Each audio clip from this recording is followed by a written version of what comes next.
You probably think that as long as you are still going to work, answering emails, and smiling at people, your mental health is fine. We are taught that a breakdown is loud, dramatic, and impossible to ignore.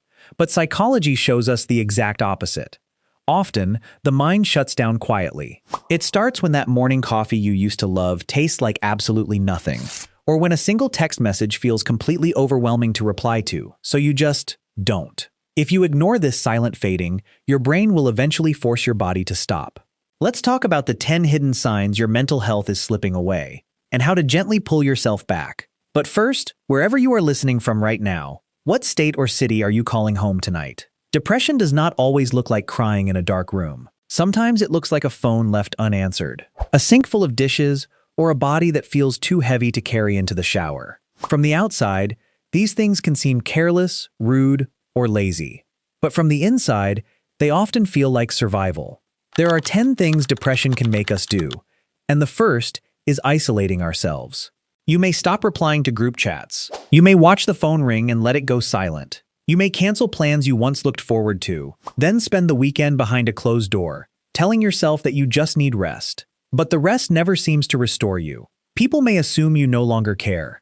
Friends may wonder why you disappeared. Family members may take your distance personally. That misunderstanding can deepen the loneliness, because now you are not only exhausted, you are also ashamed of being exhausted.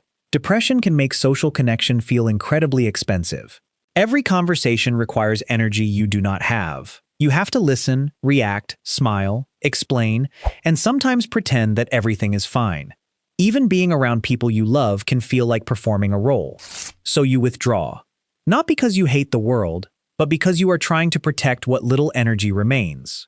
Your room becomes a shelter. Silence becomes easier than answering questions. Being alone feels safer than being seen struggling. But isolation has a cruel side. The longer you stay away, the harder it becomes to return. A missed message becomes 10 missed messages. One canceled plan becomes a pattern. Then depression whispers that people are better off without you, when many are simply waiting for a sign that you are still there. The second thing depression can make us do is live in disorder. There may be a chair in your room that has not been used as a chair in months. It is covered with clothes and things you meant to put away. Dishes sit in the sink for days. Trash gathers beside the bed.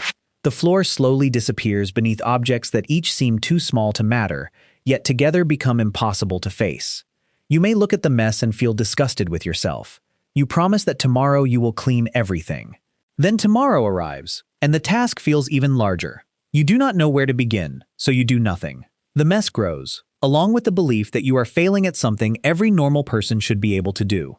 But depression can interfere with the brain's ability to organize, plan, and complete a sequence of steps. Cleaning is not one action. It is dozens of decisions. Pick up the clothes. Separate what is clean. Start the laundry. Move the dishes. Wash one plate. Dry it. Put it away. When your mind is already overloaded, those steps can feel like climbing a mountain while carrying a weight no one else can see. The disorder around you may begin to mirror the disorder inside you. Once your surroundings become chaotic, your thoughts can feel even more trapped. You may stop inviting people over because you fear being judged. The room becomes smaller, and so does your life. This does not mean you are incapable. It means your brain is struggling to turn intention into action. Sometimes the compassionate response is not to clean the whole room. It is to choose one cup, one shirt, one corner, and let that be enough for today. The third thing depression can make us do is neglect personal hygiene. This is one of the most misunderstood signs, because it looks simple from the outside. Just take a shower. Just brush your teeth. Just change your clothes. But when depression has drained your body, there is no such thing as just. You may sit on the edge of the bed for an hour, thinking about the shower without moving. You may feel embarrassed by your hair, your skin, or the clothes you have worn for too many days, yet still feel unable to begin. Even standing can feel like work. Looking in the mirror can feel unbearable. This is not because you are dirty or lazy. Depression can reduce basic self-care to a physical and emotional battle. The body begins to feel less like something you live in and more like something you are responsible for carrying. When you already feel worthless, caring for yourself may seem pointless. You may think, why bother, when no one will see me anyway? But your body is not the enemy. It has been carrying pain that your words could not explain. Even the smallest act of care can become a quiet message to yourself. I am still here. I am still worth helping. If all you can do today is wash your face, drink a glass of water, or change into a clean shirt, that is not nothing. That is resistance. That is a small refusal to let depression make every decision for you. The fourth thing depression can make us do is struggle with sleep. For some people, depression turns night into a battlefield. You lie awake at 3 in the morning while your mind replays every mistake you have ever made. A small embarrassment from years ago suddenly feels unbearable. An unanswered message becomes evidence that someone is leaving you. The future stretches out in front of you, and every possibility seems to end badly. Your body is exhausted, but your mind refuses to become quiet. For others, depression does the opposite. You may sleep for 10, 12, or even 14 hours and still wake up feeling as though you never rested. You pull the blanket over your head because sleep is the only place where you do not have to make decisions, explain yourself, or feel the full weight of the day. Sleep stops being restoration. It becomes either something you cannot reach or somewhere you try to disappear. Depression can disrupt the systems that regulate energy, alertness, and the body's natural rhythm. That is why telling someone to simply go to bed earlier often misses the point. The problem is not always a lack of discipline.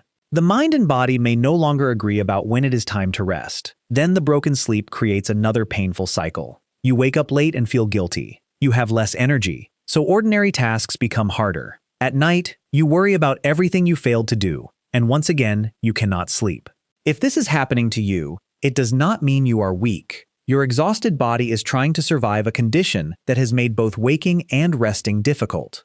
The fifth thing depression can make us do is catastrophize. A friend takes longer than usual to reply, and your mind immediately says they are tired of you. Your manager gives you a brief correction, and suddenly you are convinced that you are incompetent and about to lose your job. Someone you love seems quiet, and you assume you have done something wrong. Depression can take a small uncertainty and build an entire disaster around it.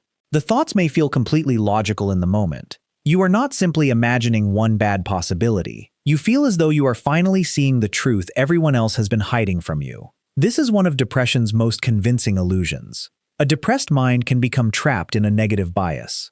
It notices rejection more quickly than affection. It remembers failures more clearly than successes. It searches for evidence that confirms the belief that you are unwanted, unsafe, or incapable, while quietly dismissing anything that suggests otherwise. The danger is not only that you expect something bad to happen, it is that you begin reacting as though it has already happened. You may apologize before anyone is upset. You may withdraw before anyone can reject you. You may give up before you have truly failed.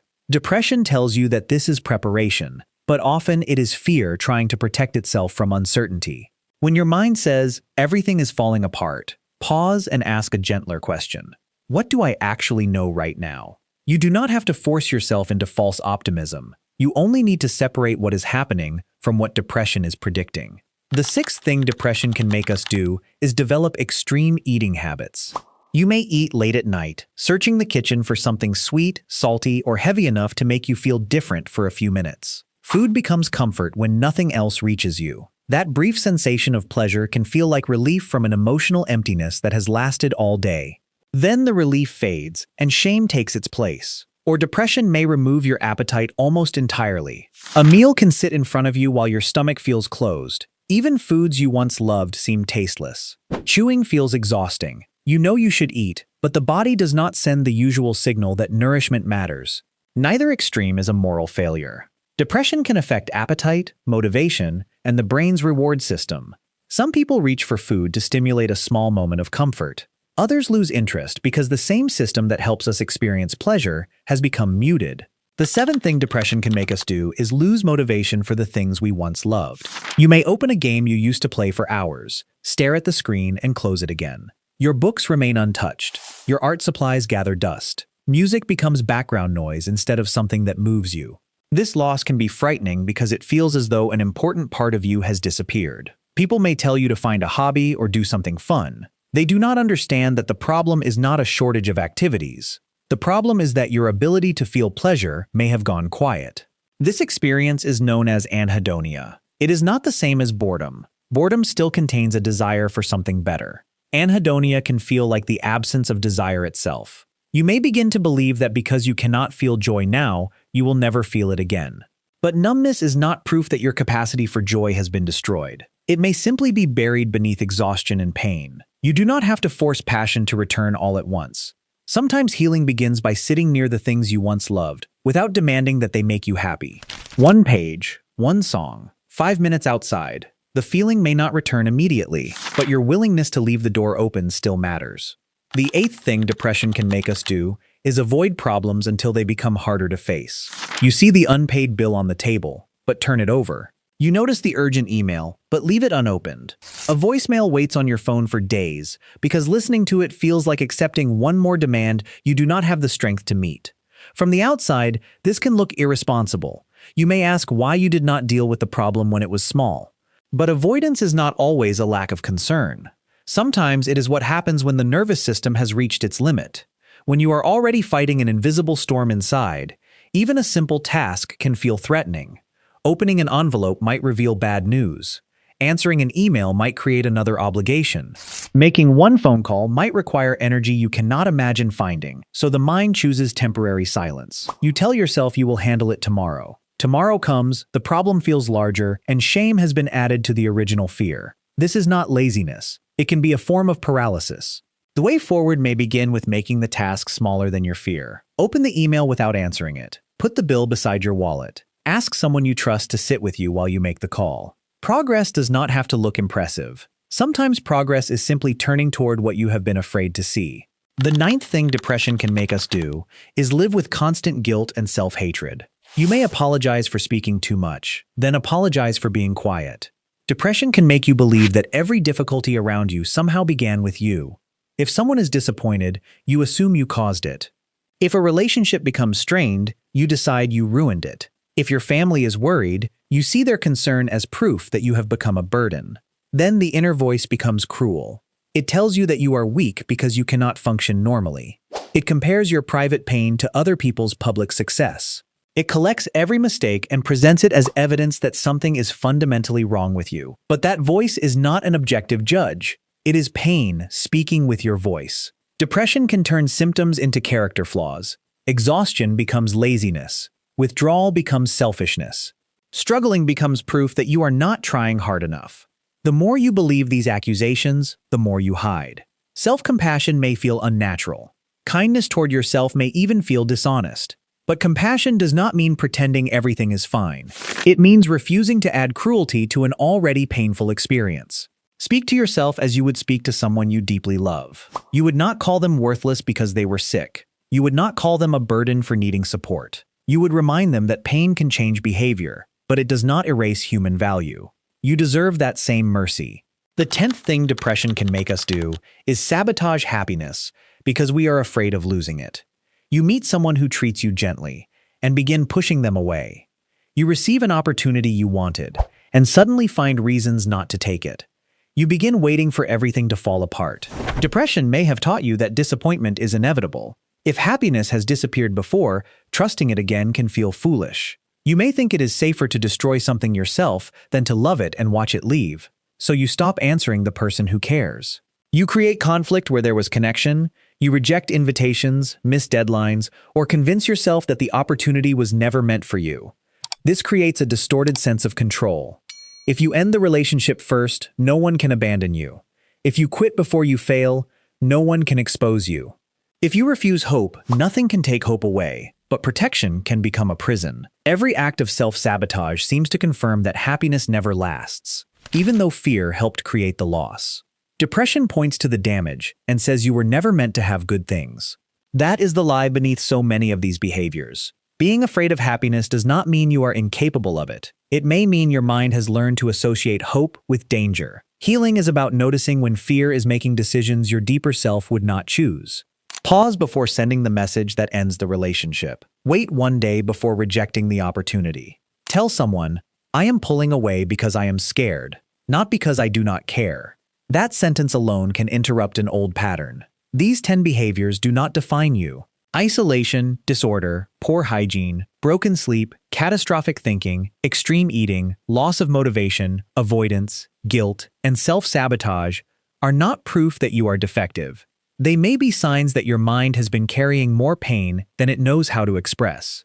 Depression often hides inside ordinary moments. People see the unanswered message, but not the exhaustion behind it. They see the messy room, but not the paralysis. They see the canceled plan, but not the battle it took to get out of bed. Understanding these behaviors does not mean surrendering to them. You are allowed to recognize what depression is doing without blaming yourself for having symptoms. You are also allowed to seek help before your life looks completely broken. You do not have to earn support by suffering more. Talk to someone you trust. Speak with a therapist, doctor, counselor, or support service. If you feel you might harm yourself or you are in immediate danger, contact emergency services or a crisis hotline where you live. Your pain deserves a human response, not silence. And if today all you can do is take one small step, let that step count. Answer one message. Drink one glass of water. Move one plate. Sit near a window. Tell one person the truth. Healing is rarely one dramatic moment. More often, it is a series of quiet decisions to remain here, accept help, and stop treating your suffering as evidence that you are unworthy. You are not a burden because you need care. You are not weak because depression changed the way you live. And you are not lost simply because you cannot yet see the way back. If any part of this felt familiar, share your story in the comments. Naming what we have been hiding may help another person feel less alone. For more conversations that treat mental health with honesty and compassion, subscribe and continue this journey with us. Depression may influence what you do, but it does not get to decide who